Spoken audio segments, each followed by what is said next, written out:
Así inicia Es Noticia, Noticia en Profundidad. Un placer estar de nuevo con ustedes. Soy Tatiana Pérez y les saludo desde nuestra sede central en Caracas, en Venezuela. A partir de este momento, en la próxima hora, 3 temas o noticia. Los vemos primero en titulares. Es Noticia Colombia.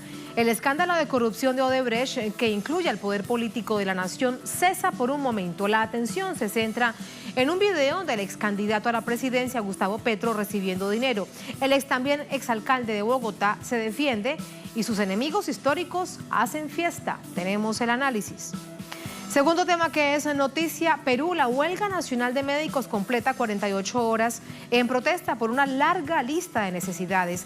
¿Cuáles son las deudas históricas del Estado con la salud de los peruanos? Vamos a revisarlo, tenemos el análisis. Y tercer tema que es noticia, los Estados Unidos. A punto de viajar a la cumbre del G20 en Argentina, el presidente Donald Trump cancela un encuentro con su homólogo ruso, sería en Buenos Aires. Según Trump, la decisión se debe a esas tensiones recientes entre Rusia y Ucrania, tensiones navales. Sin embargo, la razón parece estar más cercana a la política doméstica de Trump, de la Casa Blanca. Vamos a analizarlo. En Noticia Casi comienza. Bienvenido, bienvenidas.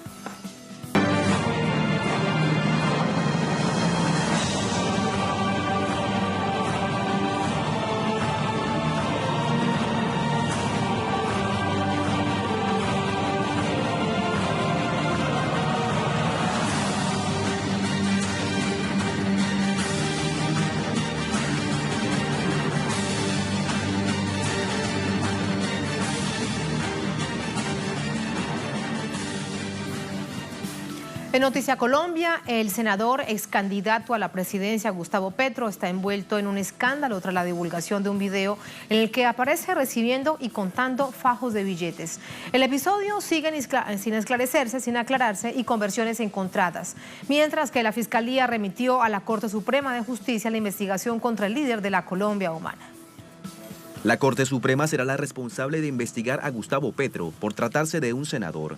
La denuncia fue interpuesta por la congresista uribista Paloma Valencia, responsable de la divulgación del video en medio de un debate en el Senado este martes.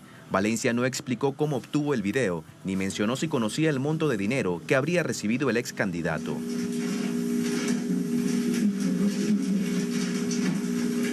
El audiovisual dura 15 minutos. En este, se ve al senador conversando con una persona que no aparece en imagen, pero a la que se le oye la voz. El interlocutor le entrega, según se oye en el video, 20 millones de pesos colombianos que Petro cuenta y pone en una bolsa.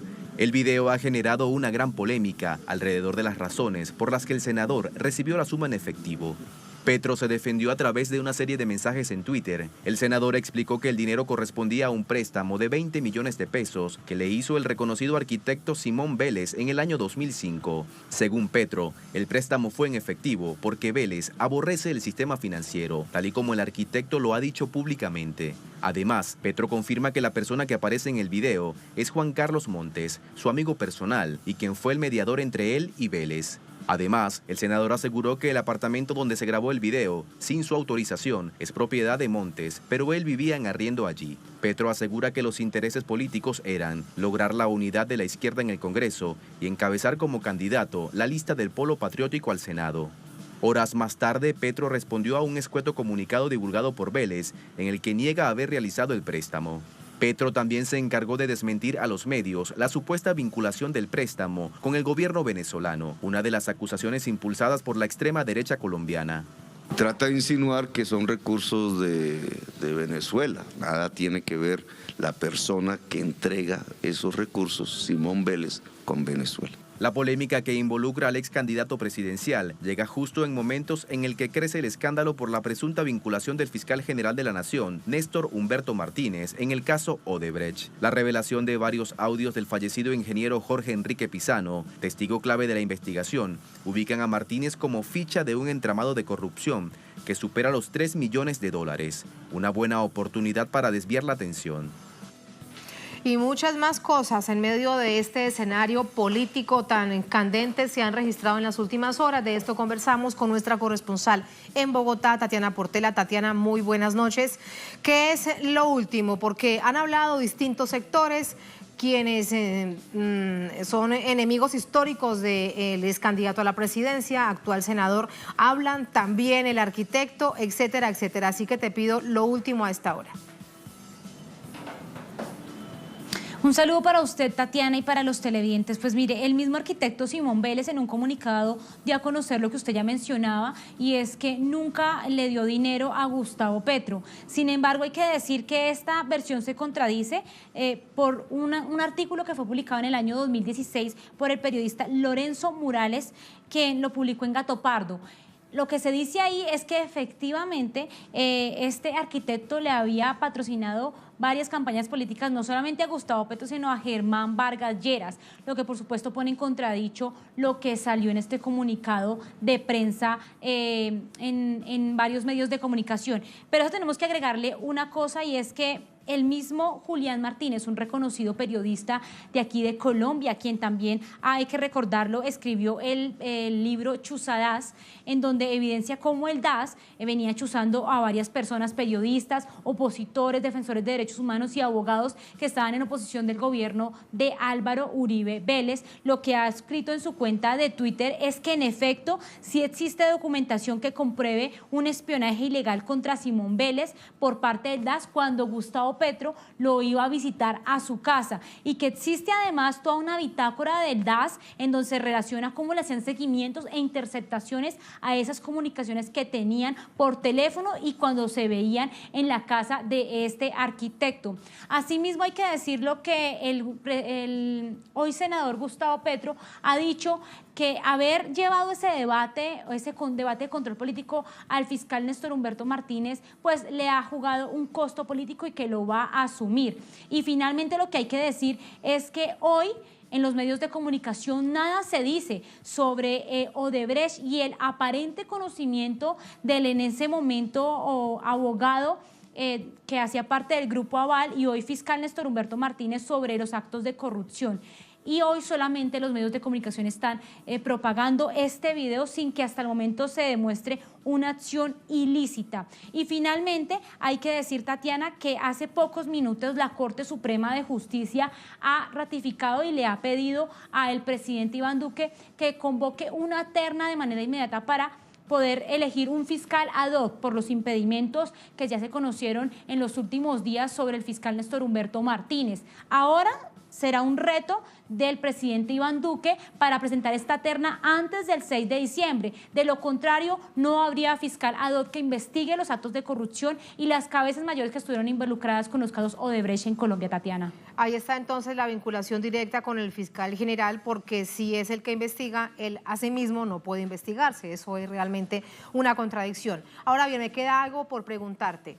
Hay distintos interrogantes sobre cómo después del 2005 hasta hoy 2018 aparece ese video, quién se lo entrega a Paloma Valencia, quién lo graba, ¿qué se dice de eso? Pues la senadora Valencia, inclusive en el mismo debate del fiscal Néstor Humberto Martínez, lo que dice es que no conoce a esta persona, que el video le llega por un supuesto exmilitante del M-19 que no conoce ni siquiera la realidad del monto, que no se sabe de qué manera llegó. Pero ¿qué ha dicho la oposición? Ha dicho de que eso sería, según un abogado muy conocido, muy reconocido de Colombia, abogado de la Espriella, que dice que estos dineros serían ilícitamente o que se recogieron de manera ilícita por parte de un narcotraficante, y por eso ya cursan dos denuncias, una por la compulsa de copias, que es la Fiscalía, a la Corte Suprema de Justicia, pero también una denuncia que avanza por el abogado de la Espriella. También hay que adicionarle a esta información que, por supuesto, lo que ha dicho los sectores de oposición es que claramente aquí lo que se evidencia es que hay detrás de esto intereses políticos, no solamente de desvirtuar o de tapar lo que está pasando con Odebrecht, sino también de hacer una arremetida, de sacar un de juego político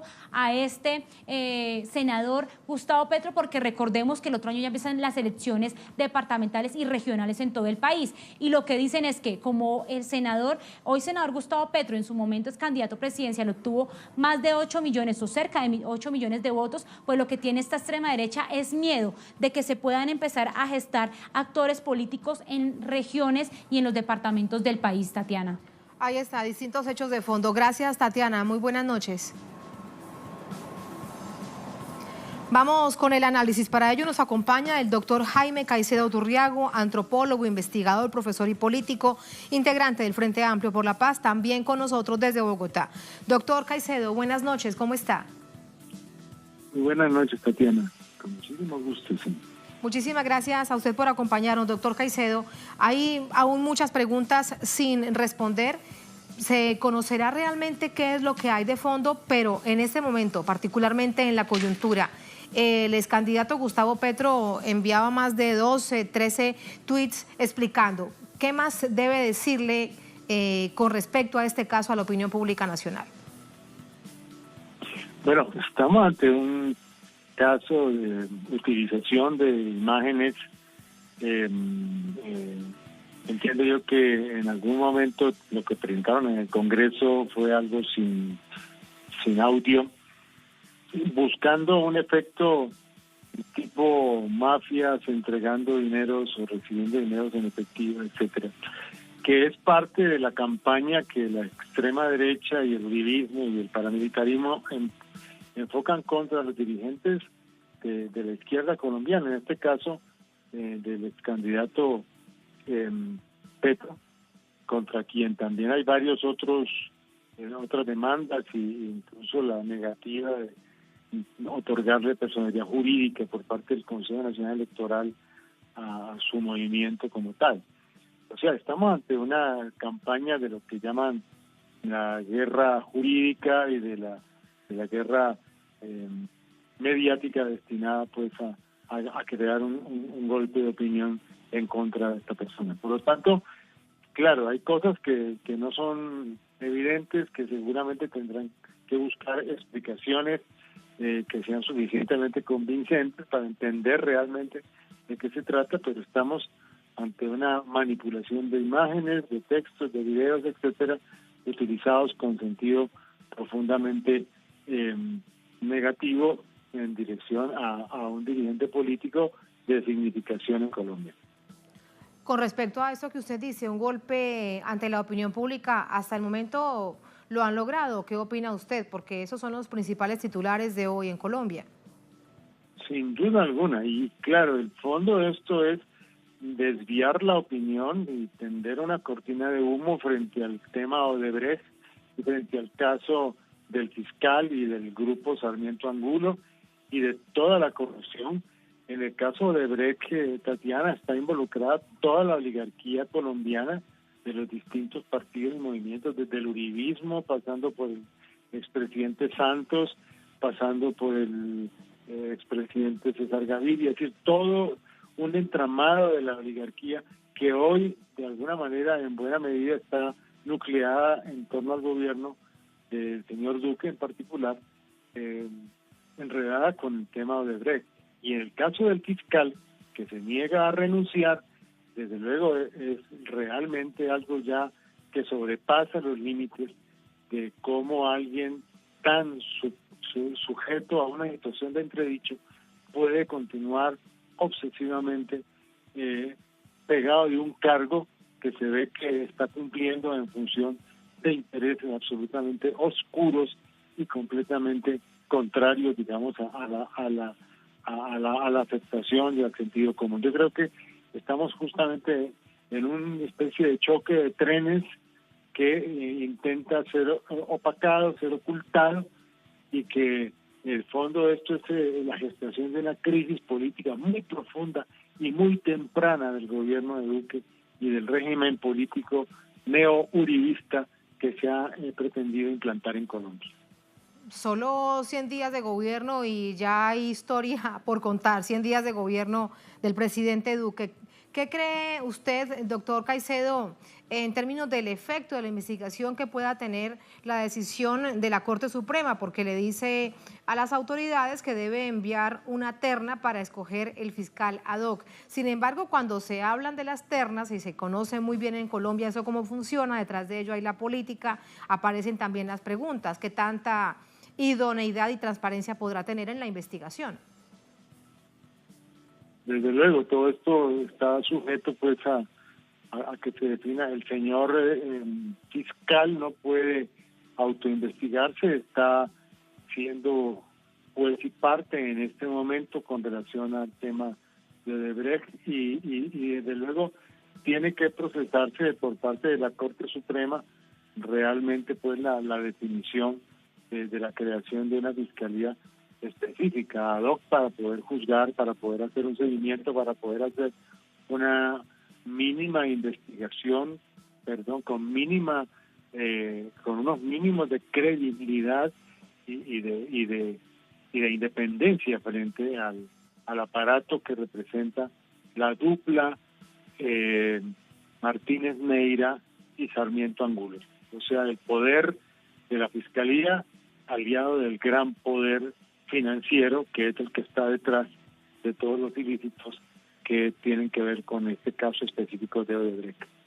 Entre otras cosas, para recordarle a nuestra audiencia que el video se presenta justo en medio de un debate de control político al fiscal general de Colombia por todo este escándalo de Odebrecht, porque él no puede ser juez y parte de esta investigación que ocupa gran parte de la política tradicional de Colombia.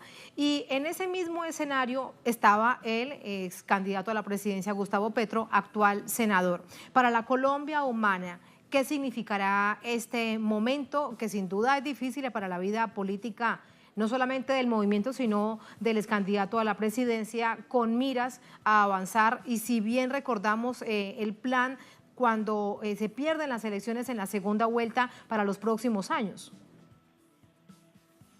Sí, sin duda alguna, es decir, se está buscando en el caso de Petro crear una especie de efecto Lula, o una especie de efecto Correa, buscando invalidar, digamos, a líderes de la izquierda desde el punto de vista de montajes y de falsos positivos judiciales, que es lo que ya se ha visto en América Latina.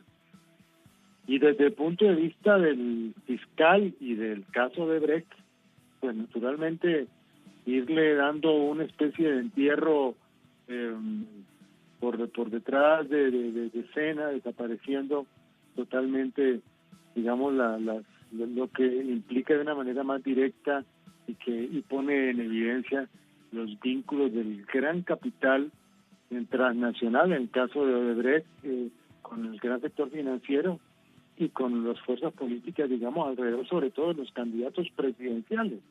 O sea, los candidatos presidenciales colombianos de los últimos años, incluido Uribe, incluido el señor Santos, han estado involucrados con estos sobornos de Odebrecht, y creo yo que esos son los grandes aspectos que están saliendo a la luz pública, porque de todas maneras todo ello implica una verdadera descomposición del sistema político colombiano actual y muestra justamente las causas por las cuales el descontento social ha venido creciendo con tanta fuerza frente a estos gobernantes. Doctor Caicedo, muchas gracias por ese análisis. Buenas noches. Con muchísimo gusto, Tatiana, y muy buenas noches para ustedes. Muy buenas noches. Así nos vamos a la primera pausa en esta emisión de Es Noticia. Al volver, Es Noticia Perú. La huelga nacional de médicos completa 48 horas en protesta por una larga lista de necesidades. ¿Cuáles son las deudas históricas, nos preguntamos, del Estado con la salud de los peruanos? Porque hemos visto mes tras mes movilizaciones, paros y protestas. Vamos a revisarlo con el análisis respectivo al volver aquí en Es Noticia.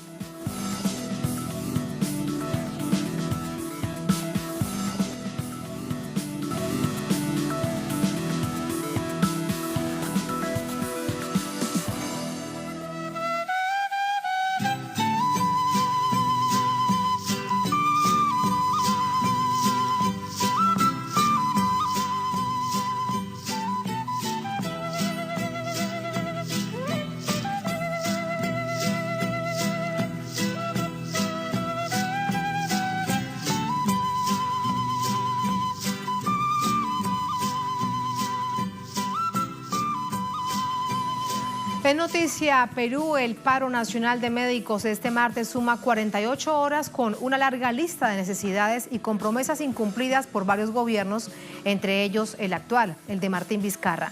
¿Hasta dónde podrán extenderse esas medidas de protesta?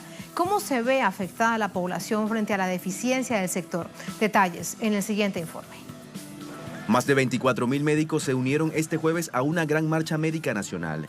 La Federación de Médicos del Perú, organización al frente de las protestas, comunicó que ya son 4 hospitales con atención restringida durante el paro y 182 centros de salud periféricos que han suspendido sus labores, mientras que solo estarán funcionando las áreas de emergencia, hospitalización y atención crítica. Tras los anuncios del gobierno sobre el proyecto presupuestario para el próximo año, los médicos han llevado a cabo una serie de manifestaciones contra lo que sería un aumento de tan solo el 0,28% del Producto Bruto Interno, a lo que reclaman que este no debe ser menor del 0,5% para cubrir los gastos que corresponden al sector. Protestas que se suman a las iniciadas a principios del año 2018, donde profesionales de la salud manifestaron la necesidad de suministrar y abastecer a los centros de atención médica pública para ofrecer un servicio que cumpla con las necesidades de la población. Contraloría el año pasado demostró que el 79% de los establecimientos de salud no cuentan con equipamiento básico. 45% de los hospitales de todo el Perú no tienen agua y luz en forma adecuada. La anemia está creciendo cada vez más. Tuberculosis somos el número 2 en las Américas. ¿Y esto por qué? Porque falta mayor presupuesto en el sector salud. Los hospitales se caen a pedazos. No hay rayos X, no hay tomografías, no hay ecografías, no hay insumos para laboratorio. Y eso no solamente en Lima, en las regiones. Esto es a nivel nacional. Necesidades de medicamentos, insumos, infraestructura y recursos humanos son las deficiencias que presenta la salud pública en la región peruana.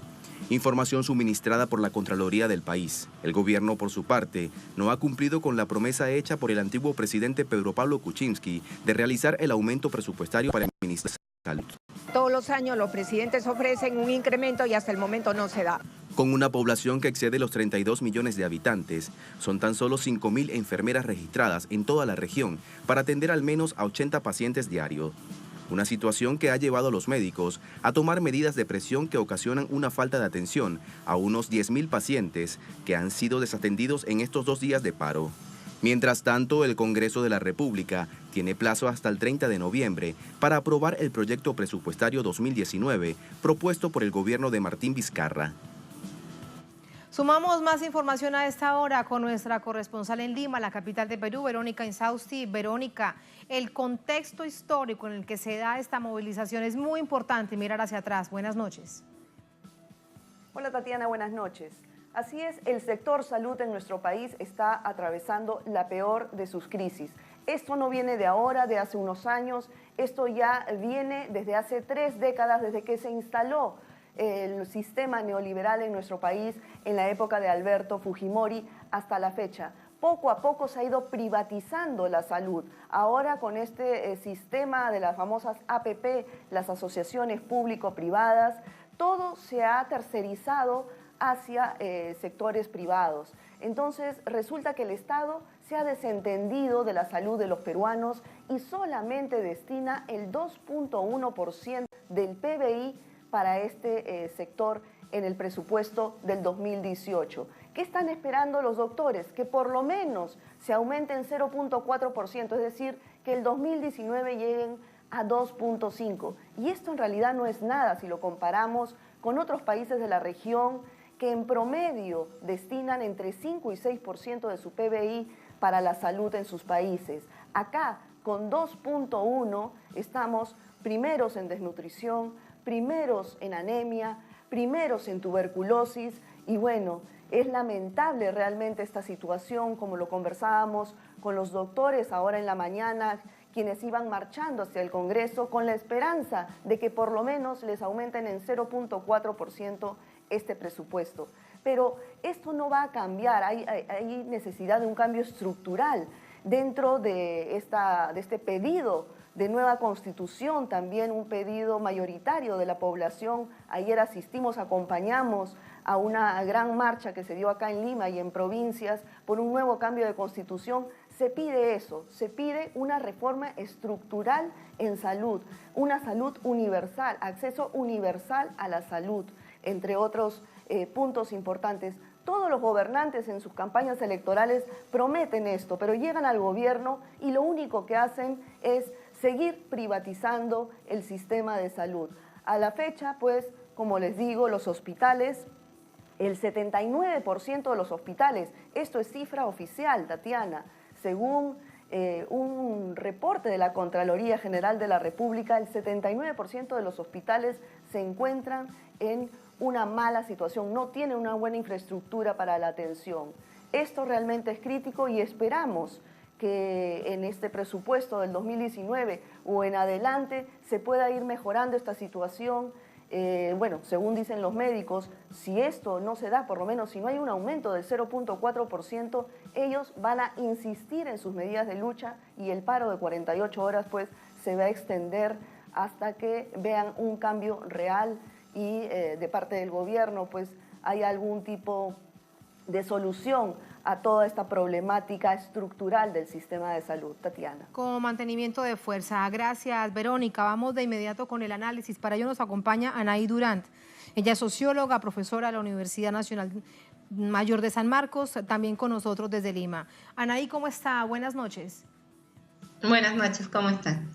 Hay algo que llama realmente la atención y quiero comenzar por allí porque son los titulares de los medios de comunicación internos, los medios de comunicación locales. Lo que se plantea a simple vista es un problema salarial entre un sector, que en este caso es el de la salud, y un gobierno como el de Martín Vizcarra. ¿Por qué crees que sucede esto? Y los mismos medios donde hay una cantidad de trabajadores que se ven también afectados por la crisis de la salud, no van al fondo del asunto.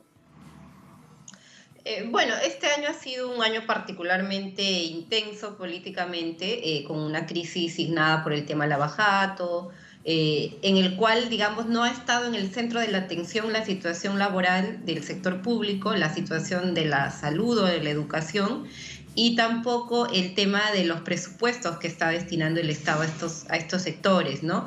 Justamente ayer y hoy el Congreso de la República está discutiendo el presupuesto nacional para el 2019 y en ese marco es que también el sector médico retoma la agenda del 2017. Es un sector muy deteriorado, casi igual que los maestros, que ha venido perdiendo ingresos, ¿no? Se ha ido deteriorando sus ingresos y también las condiciones de atención, ¿no? Se mencionaba el tema de la sistema de prestación de servicios privados. Entonces hay un abandono estatal muy grande de la salud pública que afecta obviamente a las mayorías, ¿no?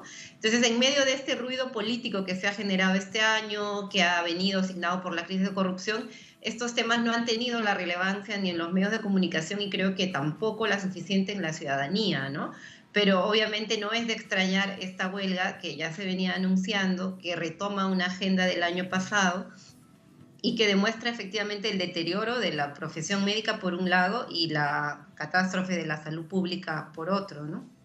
Y es que el panorama es muy grave, no solamente lo dicen los médicos, las enfermeras, sino la propia población peruana. No hay insumos, las infraestructuras están muy deterioradas, incluso en hospitales de alto nivel. ¿Crees realmente que producto de esta medida de presión algo realmente suceda ahora que están evaluándose el presupuesto para el año 2019? Mira, yo creo que ahí hay un escenario de negociación complicado que se va a extender, no creo que se resuelva en el corto plazo, en la medida que implica reformas un poco más de fondo, ¿no? Ahorita la agenda política está muy enfocada al referéndum de la otra semana para algunos cambios constitucionales que ha planteado el presidente. Y aunque efectivamente el tema de la salud afecta a una gran cantidad de la ciudadanía, a estas alturas del año creo que va a ser difícil que se logre una solución en el corto plazo, ¿no? Yo creo que abre una agenda y abre también un poco la dinámica de lo que va a ser el otro año, ¿no? El Perú tuvo un momento de crecimiento económico signado por los altos precios de los minerales, este crecimiento se detuvo y creo que el otro año va a ser más bien un año de mucha dinámica sectorial, ¿no? De protesta de gremios médicos, yo creo que también otros trabajadores del Estado, ¿no? ¿Y algún sector Anaí, algún sector que desde el Congreso le duela esta situación y abogue para tratar de cambiar, si bien no desde lo estructural como tanto se pide, que es una reforma constitucional o incluso una nueva constitución, por lo menos que se atienda en términos de la emergencia que se está viviendo en este momento? Te pregunto, ¿algún sector político que trabaje por ello?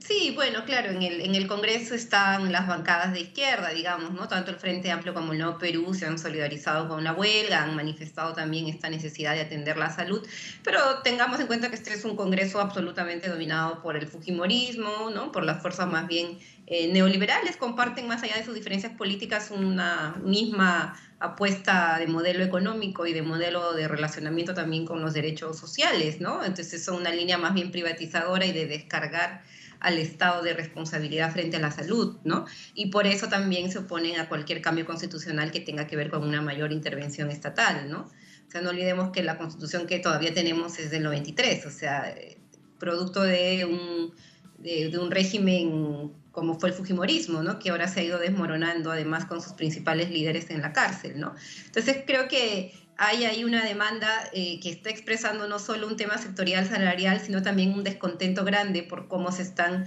ejerciendo, cómo se están llevando a cabo derechos básicos como el derecho a la salud, ¿no?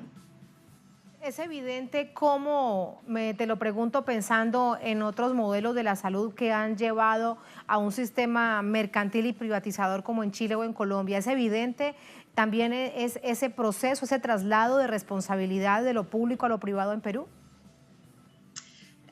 Se ha intentado seguir ese modelo, efectivamente hay una intencionalidad de ir descargando cada vez más al Estado y a la seguridad social también, porque hay también el sistema de seguridad social, de salud, que también atiende a una buena parte de la población asalariada, digamos, pero estamos en un contexto de mucha informalidad, ¿no? El Perú es un país que tiene casi 70% de índice de trabajo informal, que necesita un nivel de cobertura de salud más inmediato y que no cotiza necesariamente en estos sistemas privados, ¿no? Entonces, el sistema de privatización que se quiere imponer no se condice en estos momentos con la estructura laboral peruana, ¿no? Entonces hay ahí todavía un proceso un poco lento, además signado por este abandono de la salud pública, ¿no? De todo lo que es infraestructura hospitalaria, compras, ¿no? Ha habido un deterioro muy, muy grande en los últimos años, ¿no? Y una demanda además de la población de algún nivel de aseguramiento, ¿no? Se intentó el tema del SIS, del Servicio Universal Integral de Salud, ¿no? Para la población más vulnerable,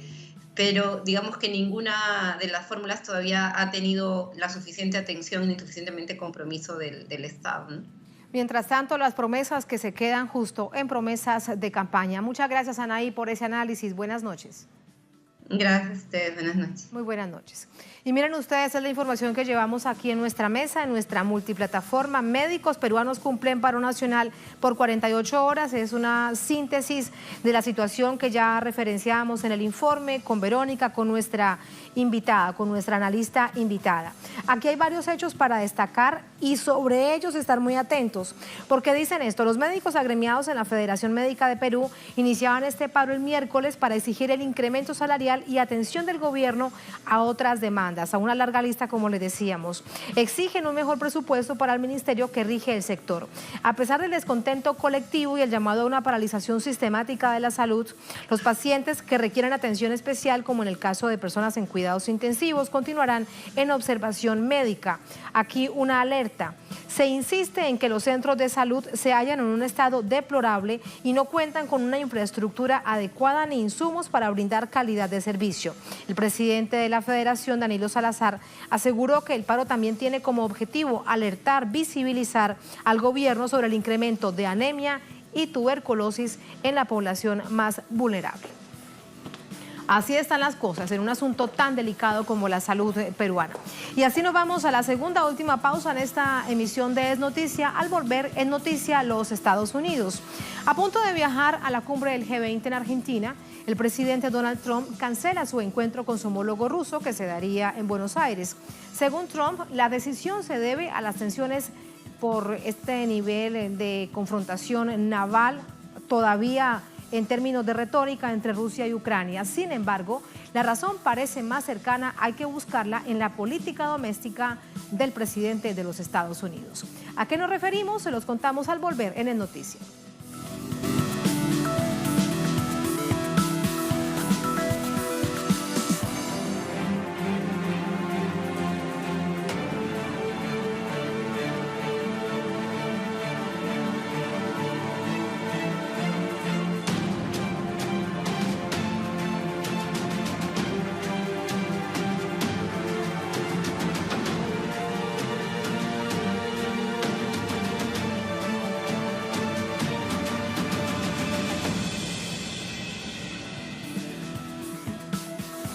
En noticia los Estados Unidos, el presidente de esta nación, Donald Trump, canceló por segunda vez en un mes la reunión pautada con su par ruso Vladimir Putin, la cual estaba prevista en el marco de la cumbre del G20 en Argentina, en Buenos Aires.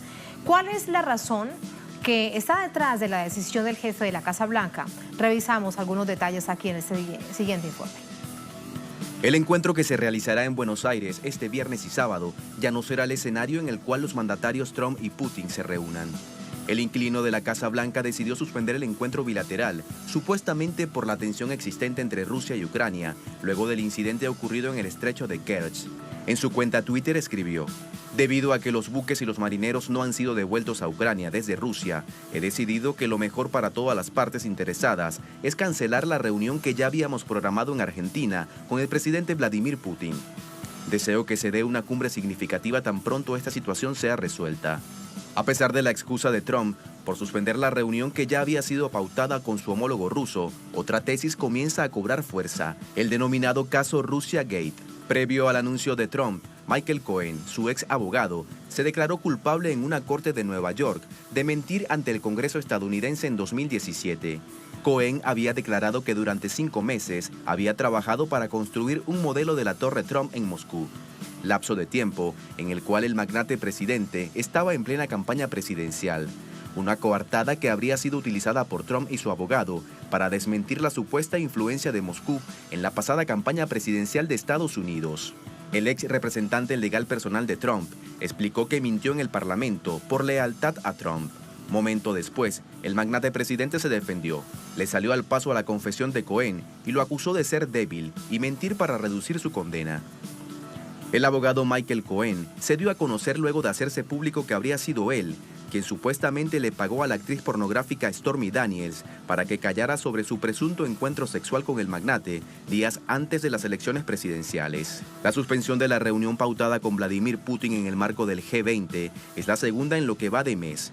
Ambos mandatarios tenían previsto reunirse el pasado 11 de noviembre durante las celebraciones del centenario del armisticio de la Primera Guerra Mundial en París. Sin embargo, también fue suspendida. Ahí están los hechos con una cadena de reacciones que no se detiene por la suspensión de la reunión Trump-Putin y por lo que ha dicho en las últimas horas durante esta jornada el exabogado del presidente Trump. Vamos hasta Washington con todas esas reacciones y Jorge Gestoso. Hola Jorge, qué placer, buenas noches, adelante. Bueno, Tatiana, yo he pasado toda la noche volando, vine directamente de Buenos Aires, llegué esta mañana aquí a Washington y te cuento que en Buenos Aires había gran expectativa respecto a la cumbre justamente de Putin con Trump. Vamos a lo que se está reportando y hasta lo que es la versión oficial hasta este momento, más allá de todo lo que decía la nota previa.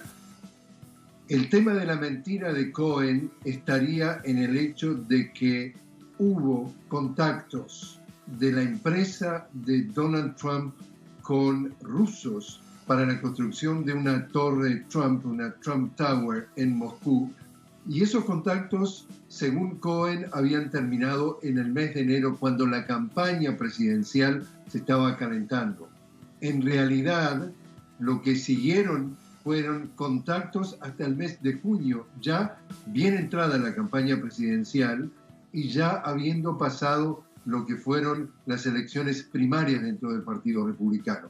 De allí que el candidato Trump estaba vendiendo de que no tenía ningún lazo con Rusia o con los rusos, ningún interés comercial el candidato Trump y no el empresario Trump, que según Cohen todo eso había terminado en enero, cuando en realidad en plena campaña estaba entonces haciendo negociaciones de alto nivel con los rusos y supuestamente con gente muy allegada al presidente Vladimir Putin. Cuando se declara entonces hoy sorpresivamente Michael Cohen admitiendo que había mentido, Trump ya salió, ya está en este momento volando, ya está en camino a la Argentina y apenas 3 horas que estaba en el avión, el Air Force One, está informado de este cambio de rumbo, esta, digamos, sorpresiva declaración de Trump y allí desde el avión es que lanza la versión oficial de que está cancelando la cumbre con Putin. La lectura, y esto ya empieza a ser interpretación, la lectura que se repite por todos los medios de los expertos en el tema de la política de los Estados Unidos es: quedaba tan en evidencia que Trump, si se reunía con Putin, iba a ser ametrallado de preguntas sobre este tema, de hasta qué punto mantenía, por lo menos esa campaña, relaciones con los rusos mientras estaba diciendo que no tenía ninguna relación, que para evitar ser acorralado con lo que supuestamente es una mentira oficial, una mentira de él, que ahora corrobora su abogado personal, que ese sería en realidad el único motivo por el cual está justamente evitando la reunión con Putin y evitando así una posterior conferencia de prensa. Definitivamente sale, como es su estilo, a desacreditar a Michael Cohen, diciendo que es débil, diciendo que está mintiendo, pero en realidad esto es la punta de lanza clara, una confirmación tangible de que esta investigación que está haciendo Robert Mueller, que se va cada vez más acercando a los familiares de Trump y a Trump, hace que en realidad él se sienta, sobre todo lo que está confirmando esta investigación, que los miembros de su familia, estamos hablando de sus hijos y de su hija, que podrían estar absolutamente involucrados en todo esto y que es más posible que terminen siendo acusados formalmente de algún tipo de delito los miembros de la familia de Trump que él mismo. Por tanto, está absolutamente alterado, absolutamente acorralado, y entonces el 1 de enero o el 2 de enero, el primer día oficial de trabajo, cuando los demócratas toman el control de la Cámara de Representantes al haber obtenido la mayoría, ahora Adam Schiff, que va a ser el presidente de la comisión que investiga todo este escándalo, ya prometió que va a ser absolutamente muy duro y va a seguir investigando, y que cada vez esto está comprometiendo más a la colusión, es decir, a la coordinación entre, o supuestamente la coordinación entre la campaña presidencial de Trump y los rusos para favorecerlo a su favor, desacreditando a Hillary Clinton y logrando entonces ese triunfo electoral, mientras estaba negociando acuerdos y comercio con los rusos y con los allegados a Vladimir Putin. La situación lo pone en una situación muy, muy comprometida, y a raíz de eso se habría suspendido entonces, Tatiana, la cumbre con Putin en la Argentina. Toda esta información que bien nos detallas la sumamos al análisis. Jorge, muchísimas gracias. Y ahí queda el panorama muy, muy claro. De hecho, hay una pregunta que ya le dejo planteada para nuestro analista, y es: Trump no quiere la foto con Putin. Vamos a ver qué nos dice. Hasta mañana, Jorge. Gracias. Gracias a ti, Tatiana. Vamos con nuestro analista. Para ello nos acompaña Ernesto Matos. Él es economista, analista en asuntos internacionales, con nosotros desde Buenos Aires. Hola, Ernesto. Buenas noches. ¿Cómo está? Muy bien, Tatiana, ¿cómo andan?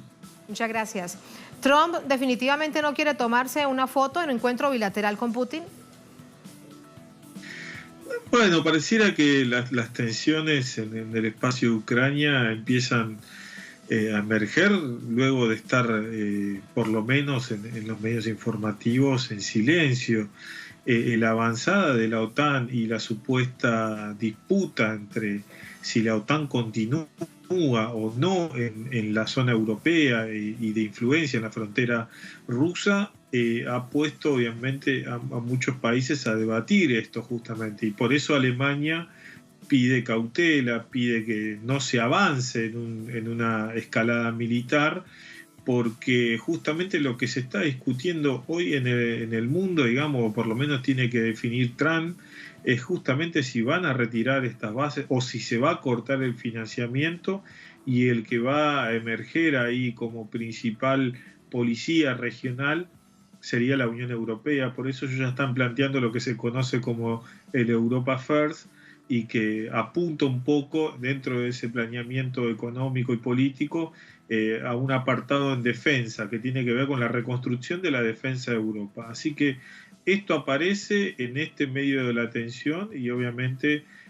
Rusia ha tratado de mantener la intención de encontrarse con Donald Trump, pero pareciera que, como lo explicó recién como lo explicaban recién, hace unos minutos, la situación va más allá del movimiento en el mar de Azov. De hecho, aunque es una situación tensa, este asunto entre Rusia y Ucrania en el mar de Azov, hay que mirar la política interna de los Estados Unidos para preguntarnos si también tiene mucho que ver que no lo vinculen y mucho menos en un encuentro diplomático, en una bilateral a Trump con el presidente de Rusia, Vladimir Putin. ¿Qué cree realmente que hay allí de ello?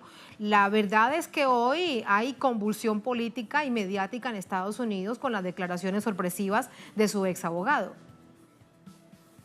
Sí, lo del ex abogado obviamente tira por el piso a cierto sector del gobierno norteamericano y obviamente de los sectores económicos en Estados Unidos, que obviamente son y mantienen esa línea anti-Rusia, anticomunista, podríamos decir, anti-izquierda, que no ven con buenos ojos, obviamente, que esté Rusia. Ni siquiera cuando estaba Obama lograron de esa manera expulsar a Rusia del G7, y Donald Trump pidió la reincorporación en la última reunión del G7, donde dijo que el mundo se administra no solamente con Estados Unidos más el G7, sino que se necesita de Rusia.